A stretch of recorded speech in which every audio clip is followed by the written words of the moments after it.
Pero the fact na JM, no, na malinaw na talagang na based doon sa cause of death, sa toxicology, at cause of death is accident, kasi hindi pa natin alam ano bang klaseng accident. Pinainom ba siya ng, pinilit ba siya na isuksak sa katawan niya? So yan pa yung isang hindi pa malinaw. But ang pinakamalinaw ngayon,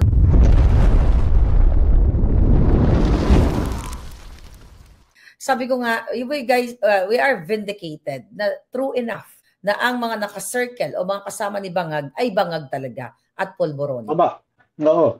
Ang importante rito ay yung napatunayan natin sa buong mundo na itong grupo na ito o pamilya o itong si Lisa Marcos hindi lang yung kanyang asawa, napatunayan natin na sila ay mayroong kaugnayan doon sa ipinagbabawal na pulburon. Diba? Yes. Na sila ay talagang kumbaga sa talagang hindi na chismis Diba? Hindi na chismis sapagkat base doon sa lumabas na impormasyon talagang nagkalat doon sa loob ng hotel room yung controlled substance. Ibig sabihin yung occupant doon imposible na inosente doon sa alleged commission ng offense. Nung maganap yung krimen, ibig sabihin lahat ng nandoong tao aware sila sa nangyayari, mangyayari at sa mga yung mga ginagawa doon. Alam nyo, kung natatandaan ninyo mo, JM, last year bago mag-SONA si Bangag. Actually, araw ng SONA niya, inilabas ko yung pulburon video. Kaya nataranta mga jutang Gedimes, di ba, yung mga addictus. And now, SONA is coming. I think sa 14 days before ng kanyang SONA, bumabalik na naman ang multo ng pulburon. So I'm just thinking, ano ba, this is the right time para lumabas ang taong bayan? Talaga bang, una, nilabas ni Maharlika, nilabas ko sa presensya ni Atty. Glenn Chong at Atty. Harry Roque dito sa LA, yung authenticated pulburon video. Nagkagulo sila, nataranta sila, tinakot nila si Maharlika, nakakasuhan, lahat ng ahensya ng gobyerno, tinisinindak ako na ipa-extradite kung ano-ano na lang. Until now, nandito pa rin ako, pulburon pa rin pinag-uusapan natin. Sabi ko nga, vindicated tayo. Ngayon, magsisona naman siya. Baka lumabas na yung taong bayan dahil nga, I don't know. Hindi natin alam. Pero paulit-ulit na lang tong pulburon video. Kasi, JM, sabi ko, lumabas na kayong lahat Lumabas na rin ako. Pina-authenticate natin dito. Pero bakit walang kaso? Sa dami-dami ng kinasong binato sa atin pareho, lalo na sa akin, ginahamon ko ang gobyerno ni Bangag. Bakit hindi niyo ako kasuhan na ako ay nagpakalat sa buong mundo na pinanood ng milyon-milyong Pilipino yung video na nagpupulburon si Marcos Jr. Kung defamatory ang pag-uusapan, panalo sila kung yung authenticated video na yon ay fake na sinasabi nila. Pero mga kababayan, mga palangga, bakit hanggang ngayon hindi nila ma-aksyonan hindi nila ako makasuhan dyan? Bakit yan sa issue na yan na kung tutuusin, kung talagang yan ay peke na pinapalabas nila, kalaboso talaga ako dyan. Dahil ang kinakabangga ako, isang presidente. Pero doon sabi ko, kalaboso ako dyan. Presidente, kinabangga mo, gagawan mo ng fake news na ganyan, ganon. Pero hindi nila ginawa yan. Puro paninindak kasi alam nila na totoo at hindi fake yung video. And again, yun ang lagi nilang sinasabi. Ilan ba ang mga Presidential Communications Office Secretary ang dumaan sa bawat paglabas natin? Ikaw, JM, yung panahon ni Cesar Chavez, di ba? Tinawagan yung Tribune. Nung ikaw ay unang lumabas about this, nagtistigo ka. Sinasabi, fake yan. Fake yan itong itong pre-op and auto-op na yan. Then the next Presidential Communication, fake yung sinasabi ni Marlica, fake yung sinasabi ni Harry, fake yung Kati Binag and everything. And now, I hope people will wake up that malinaw, it just so happened na ginawa nila dito sa Beverly Hills, dito sa Amerika, na hindi nila kayang bilhin ang hostisya. So, correct. Yung nga wag na tayong lalayo na itong nangyari na ito, ano kaya yung posisyon ng Philippine Drug Enforcement Agency na lead agency dito sa ng anti-illegal drugs. operation. Ano ang reaksyon ng National Bureau of Investigation patungkol dito? Ano ang mga ano yung mga ginagawa ng Department of Foreign Affairs patungkol doon sa kasong kinakaharap ng isang ng asawa ng kasalukuyang presidente?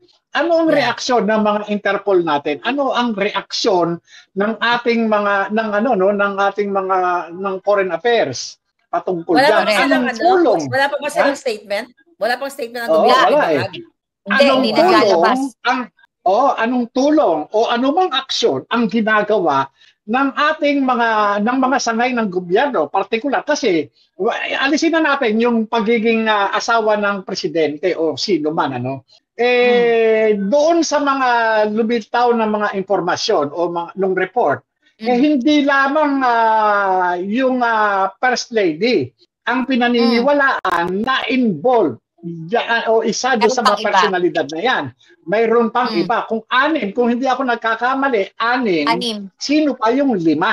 Wala bang gagawin ang Republika ng Pilipinas o pamahalaang Marcos upang ipagtanggol man lamang itong mga Pilipino na nasangkot sa isang krimen na may kaugnayan sa paggamit o pag-abuso ng controlled substance at pagkamatay na rin ng isang Pilipino?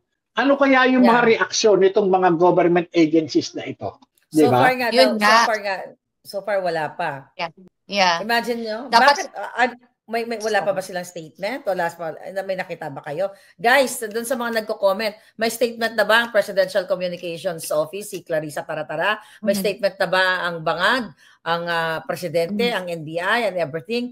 Wala pang statement, di ba? Kasi kung natatandaan ninyo, nangyari itong na to, ang yung dito sa LA, March 8, like 2 days before nila inaresto ang Pangulong Duterte para ma-cover up itong issue nila.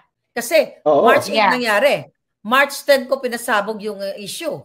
Then the next day, pinadukot, kinidnap nila si Pangulong Duterte. So tignan nyo yung sequence of events. Ngayon, yung sa Sabungero kaya... Yung report, anong date lumabas tong report? Kagabi? The report there kahapon dito sa Amerika, walang eksaktong time pero nag-pop up lang sa dito sa coroner's website. So actually, itong report na ito, sinend sa akin to nung June 17 yata nung nasaig ako.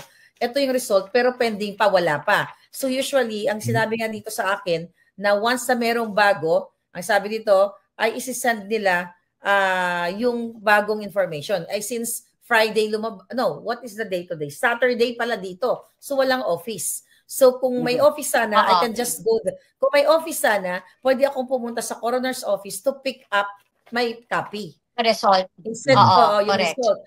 Instead of email nila. So Saturday, ngayon Sunday na. So kung makukuha ko yan by Monday na or aantayin kong i-mail nila. It's either I will go there personally to pick up the result kasi binayaran ko to JM Kati $49 to alam mo naman yan, yung freedom of information, publicly available, so you have to pay. So anyway, so ayun na nga. So talagang, yes, wala pa silang statement.